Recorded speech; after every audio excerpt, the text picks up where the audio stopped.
Hello दोस्तों, स्वागत है आप सभी का। आज जो हमारे सामने एक प्रश्न है वो ये कि अचानक से स्वास्थ्य के ऊपर प्रभाव कैसे पड़ा, इसको समझने की कोशिश हमें दशाओं के माध्यम से करनी है। तो सबसे पहली चीज, हम जब कभी भी किसी भी दशा को यूज करते हैं उसके अंदर इम्पॉर्टेंट फैक्टर हम ये देखते हैं कि विंशोत्तरी दशा का सिस्टम कहीं ना कहीं नक्षत्रों पर आधारित कार्य करता है। इस कारण से जब कभी भी कोई भी ग्रह चलता है दशा के अंदर तो वो किसी न किसी नक्षत्र के द्वारा प्रभावित है और वही फल कहीं ना कहीं वो देने की कोशिश भी करता है। तो देखिए, सबसे पहले यहाँ पे जातक की कुंडली में महादशा जो चल रही है वो शुक्र की चल रही है, अंतरदशा जो चल रही है वो चंद्रमा की चल रही है। सबसे पहले शुक्र को समझने की कोशिश करें तो महादशा का स्वामी जो है वो दिशा बली है, क्योंकि फोर्थ हाउस में शुक्र को बल प्राप्त होता है। दूसरा, उच्च राशिस्थ भी बैठे हैं, इसलिए और भी ज्यादा बलवान प्रबल स्थिति में आ गए। दूसरा फैक्टर, शुक्र के पास एक तो छठा भाव है जो कि सर्विस भी दे सकता है, नौकरी भी दे सकता है, और साथ साथ 11th हाउस भी है जो कि गेन्स भी दे सकता है, लाभ भी दे सकता है। अब सबसे पहली कंडीशन जो कि समझनी है कि वो क्या कर सकता है और क्या नहीं कर सकता। ये देखिए कि क्या शुक्र जो पहले भाव यानी कि जिसे आप लगन मानते हैं उसके स्वामी का मित्र है या शत्रु है। अगर मित्र है तो ऐसे स्थिति में पॉजिटिव चीजों के साथ ज्यादा आगे बढ़ने की कोशिश करेगा। जैसे कि मान लीजिए छठे भाव का स्वामी फर्स्ट हाउस लॉर्ड के स्वामी का मित्र है तो नौकरी सर्विसेज के अंदर आगे बढ़ाने का प्रयास करने लगेगा। अगर शत्रु है तो फर्स्ट हाउस हेल्थ है, उसको अड़चने देने की कोशिश करेगा। तो यहां पर पहली कंडीशन, शुक्र जो है वो छठे भाव का स्वामी और साथ ही साथ 11th हाउस के स्वामी होने की वजह से कोई भी शुभ भाव के स्वामित्व को हासिल नहीं कर पाए। यही चीज अगर हम चंद्र कुंडली से देखें तो शुक्र तीसरे भाव के स्वामी होंगे और अष्टम भाव के स्वामी होंगे। यहां से भी चंद्र कुंडली से भी शुक्र जो है वो कोई शुभ भाव प्रभाव हासिल नहीं कर पाए। आखिरी बचती है सूर्य कुंडली। तो हाँ, सूर्य कुंडली से शुक्र जो है वो फर्स्ट हाउस लॉर्ड है, थोड़े से पॉजिटिव हो गए, लेकिन साथ ही साथ 6th हाउस लॉर्ड भी है। तो अगेन बार बार छठे भाव का या 8वें भाव जो कि अशुभ भाव माने जाते हैं स्वास्थ्य की दृष्टि से, उनके प्रभाव में शुक्र कहीं ना कहीं वृद्धि करने की कोशिश करते हैं। तो ये तो सबसे पहले महादशा का स्वामी, छठे भाव का प्रभाव और 11वें भाव का प्रभाव, चंद्रमा से देखें तो तीसरे भाव का और 8वें भाव के प्रभाव को, और सूर्य से देखें तो स्पेसिफिकली फर्स्ट हाउस यानी कि हेल्थ और 6th हाउस बीमारी के प्रभाव को दर्शाता है। और दिशा बली भी है और उच्च बल के साथ बैठा हुआ है, इसलिए ये संभावनाएं काफी बढ़ती हैं।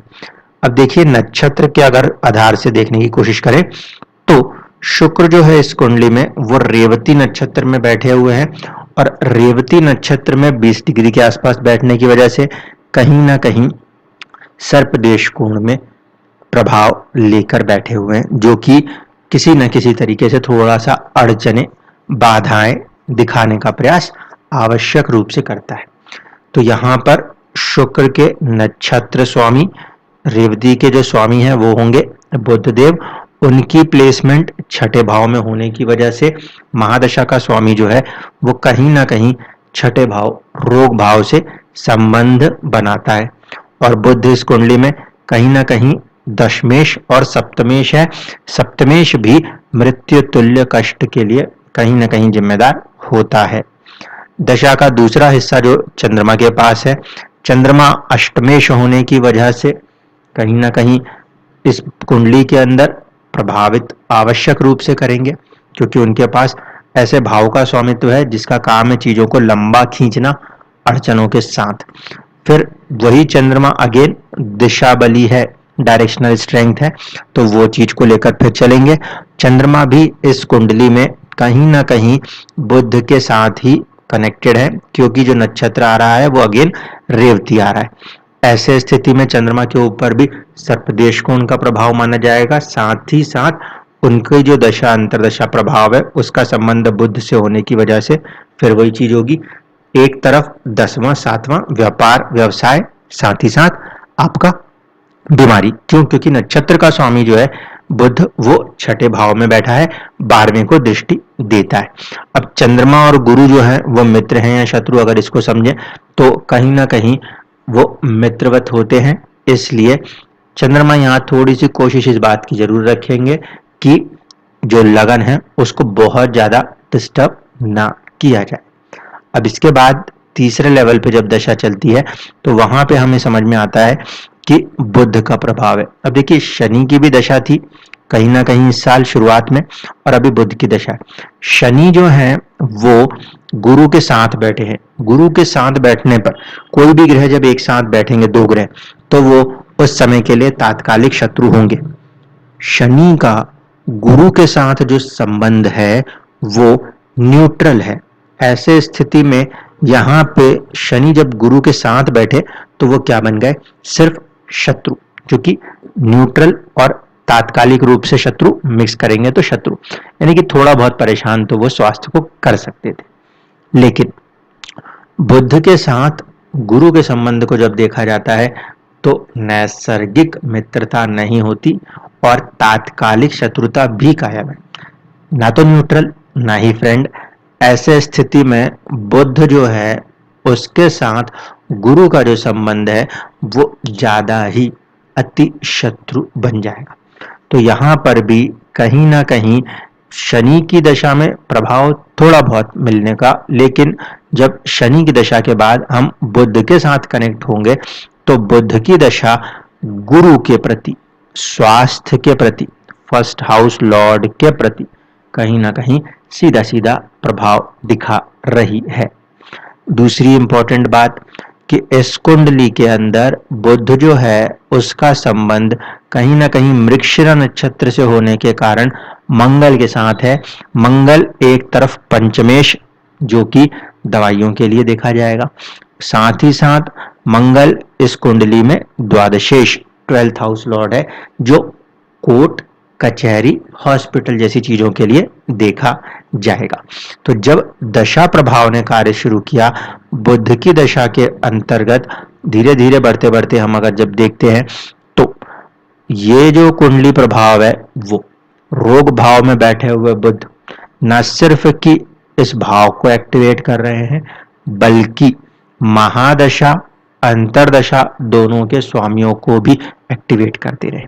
तो महादशा का स्वामी, अंतरदशा का स्वामी, दोनों कहीं ना कहीं रोग को दर्शाने लगे। अब इस चीज को थोड़ा और गौर से समझने की कोशिश करिए। इन दोनों के जो ये नक्षत्र स्वामी थे, ये उस दौरान जबकि ये बीमारी शुरू हुई उस समय बुध का प्रभाव अगर हम लगन से समझने की कोशिश करें, उस नक्षत्र स्वामी के प्रभाव को समझने की कोशिश करें, तो वो मोटा मोटा कहीं ना कहीं बीमारी के भाव में था। और महादशा का स्वामी जो कि शुक्र बनते हैं वो भी अष्टम भाव के अंदर कहीं ना कहीं कार्य करते हुए नजर आते थे। आज की तारीख में अगर हम देखें कि जुलाई के अंदर स्थितियां क्या बन रही हैं, तो जुलाई में भी मोटा मोटा हिसाब किताब जो है वो कुछ इसी तरीके से है कि जो महादशा के स्वामी बन रहे हैं वो अभी भी अष्टम में ही प्रभाव दे रहे हैं। अंतरदशा के स्वामी चंद्रदेव जो है वो तो बहुत ही फास्ट मूविंग है। बुध को देखा जाए तो बुध सप्तम भाव में आ गए, सूर्य के साथ आए और फिर लगन पे दृष्टि प्रभाव कर रहे। दूसरा एक डिक्टम जो कि हमेशा ध्यान रखना होता है, मृत्यु तुल्य कष्ट में 7th हाउस लॉर्ड या 2nd हाउस लॉर्ड इन्वॉल्व होता है यहाँ पर, क्योंकि जो ये दशा का प्रत्यंतर है वो बुध के पास है और बुध जो है उनका संबंध कहीं ना कहीं कुंडली के अंदर आपके सप्तम भाव से कार्य करता है। तो वो आपको कहीं ना कहीं किसी ना किसी रूप में मृत्यु तुल्य कष्ट देने की पूरी क्षमता रखते हैं। अब दशा को एक बार ढंग से समझिए, तो छठे भाव में आठवें भाव के स्वामी की दशा का प्रभाव और उसके बाद सप्तमेश का प्रभाव जो कि रोग भाव से बैठकर आपके 12th हाउस यानी कि हॉस्पिटल को देखता है। एक चीज खर्चों को देखता है बीमारियों में बैठकर, ये प्रभाव काम कर रहा था। इसके अंदर थोड़ा और अगर हम नीचे स्पेसिफिक होने गए, जिस तरीके से हमारे इनपुट आए वो ये कि गुरु की दशा चल रही थी जिस समय ये रोग प्रकट होने शुरू हुए। 20 तारीख के बाद 24 तारीख से बीमारी शुरू होती है। तो अगर हम देखें, गुरु जो कि फर्स्ट हाउस लॉर्ड है वो कहीं ना कहीं इस कुंडली के अंदर रोग भाव में बैठे हैं और रोग भाव में बैठकर क्योंकि फर्स्ट हाउस लॉर्ड है तो प्रभावित हो रहे, पीड़ित हो रहे हैं। साथ ही साथ गुरु का जो संबंध इस कुंडली में बन रहा है वो अगेन मृगशिरा नक्षत्र से बन रहा है जो कि मंगल के साथ कनेक्ट होकर फिर पंचम दवाइयों को और 12वां भाव हॉस्पिटल खर्चे कोर्ट कचहरियों को दर्शाता है। तो इस अवधि के अंदर कोर्ट कचहरी की कोई यात्रा भी हुई काम को लेकर, साथ ही साथ स्वास्थ्य के ऊपर भी प्रभाव देखने को मिला। अगर हम 24 जून 2023 में जिस तरीके से हमें इनपुट मिली कि यहाँ से बीमारी शुरू हुई तो उसको देखें तो यहाँ पे हमें निचले लेवल पे शुक्र का प्रभाव देखने को मिलता है और शुक्र क्योंकि षष्ठेश भी है, ऐसे स्थिति में वो फिर अपने नक्षत्र और नक्षत्र स्वामी के माध्यम से बीमारी को दर्शाने की कोशिश करते हैं। अब देखिए सबसे पहली कंडीशन तो ये कि गुरु क्योंकि फर्स्ट हाउस लॉर्ड है तो सीधे सीधे हेल्थ को प्रभावित करते हुए चलेंगे। इसके बाद बात आएगी शनि की। शनि जो है उनकी दशा तकरीबन 30 जून से 4 जुलाई तक है। शनि भले ही फर्स्ट हाउस लॉर्ड ना हो लेकिन इस बात को समझिएगा 7वें के स्वामी के साथ दूसरे के स्वामी की दशा है, फिर अगेन मृत्यु तुल्य कष्ट वाला प्रभाव। शनि रोग भाव में बैठकर बलवान भी है और गुरु तथा सूर्य दोनों ही फैक्टर्स को प्रभावित कर रहा है। क्यों? क्योंकि गुरु इस कुंडली में फर्स्ट हाउस लॉर्ड है और साथ ही साथ सूर्य जो है स्वास्थ्य के मामले में पहले भाव के कारक होते हैं। तो शनि का प्रभाव कहीं ना कहीं सूर्य और गुरु दोनों के ऊपर है। इस कारण से अभी जो ये दशा प्रभाव है मोटे तौर पे देखा जाए तो हम ये कह सकते हैं कि 14 जुलाई तक हमें काफी ज्यादा सजग और सतर्क रहना चाहिए। इसके बाद जब हम दशा दिखाने की कोशिश करते हैं तो केतु का प्रभाव है। केतु जो है वो फर्स्ट हाउस में ही बैठा है, अपने नक्षत्र में ही बैठा है, लेकिन उसके साथ मंगल का प्रभाव इंक्लूडेड है। ऐसे स्थिति में हेल्थ को लेकर अगर मैं बोलूं तो आपको थोड़ा लॉन्ग टर्म तक ध्यान रखना चाहिए क्योंकि जो दशा प्रभाव इस समय कार्य कर रहे हैं वो रोग भाव से ज्यादातर कार्य कर रहे हैं और आने वाला जो प्रभाव है यानी कि केतु का प्रभाव है वो किसी ना किसी तरीके से इस कुंडली के अंदर जो एक्चुअल प्रभाव करने की कोशिश कर रहा है वो सीधे सीधे लगन को प्रभावित करने की कोशिश कर रहा है। और उसको सपोर्ट कौन दे रहा है? मंगल। मंगल क्योंकि 12th हाउस लॉर्ड भी है 5th के साथ, तो पंचम अगर हम दवाई के रूप में देखते हैं तो 12वां जो है वो कष्ट और हॉस्पिटल के प्रभाव को भी देखते हैं। इस कारण से दशा प्रभाव के अंदर महादशा और अंतरदशा के स्वामी का संबंध रोग से होने के कारण और प्रत्यंतर दशाओं के स्वामियों का संबंध कहीं ना कहीं ऐसे भाव के साथ होने के कारण जो सीधे सीधे स्वास्थ्य को प्रभावित कर दे, उस कंडीशन में हमें थोड़ा सतर्क और सजग होना चाहिए। थोड़ी सी एक पॉजिटिव बात अगर कहें तो वो ये होने वाली है कि केतु जो है वो गुरु के शत्रु नहीं माने जाते, मित्र माने जाते हैं। ऐसे स्थिति में जो केतु की दशा प्रभाव यानी कि जो 15 जुलाई के बाद से स्थितियां उत्पन्न होती हुई नजर आती हैं वहां पे थोड़ा सा स्वास्थ्य में सुधार आने की संभावना बनती है, लेकिन मंगल के प्रभाव के कारण रोग चोट जैसी चीजों से आपको बचकर अभी आगे चलना चाहिए क्योंकि दशा के अंदर कहीं ना कहीं जो अष्टमेश का प्रभाव है वो चीजों को खींचने की कोशिश करने में सफल हो सकता है। कारण ये कि यहाँ पे चंद्रमा दिशा बली है यानी कि अष्टमेश दिशा बली है। आयु को तो लंबा करेगा लेकिन कोई भी चीज जो इस अवधि में आएगी उन चीजों को बढ़ाने की खींचने की क्षमता रखता है और रोग भाव के स्वामी के साथ जुड़ने के कारण रोग को भी बढ़ाने की क्षमता अभी चंद्रमा अपने आप में रखता है। अब पहली कंडीशन ये कि क्या चीज यहाँ पे सॉल्व होना चाहिए, एक तरफ से गुरु जो कि फर्स्ट हाउस लॉर्ड स्वास्थ्य को सुधारने के लिए, और साथ ही साथ सूर्य फर्स्ट हाउस के कारक, दोनों के उपाय करते हुए आपको अपने स्वास्थ्य को सबसे पहले प्राइम इंपॉर्टेंट फैक्टर मान के कार्य करना चाहिए, क्योंकि गुरु का जो संबंध है वो पंचम दवाइयों और हॉस्पिटल के साथ है। चीजें ज्यादा लंबी खिंचेंगी तो फिर वो हॉस्पिटल और दवाइयों के साथ जुड़ने की कोशिश कर सकती है। कारण यह है कि दशा का संबंध जो है वो छठे भाव से है और दशा लंबी है, किसी तरीके की बीमारी पकड़ के लंबे समय तक चीजें ना खींचे, इस बात को यहाँ पे ध्यान रखने की भी आवश्यकता होगी। धन्यवाद।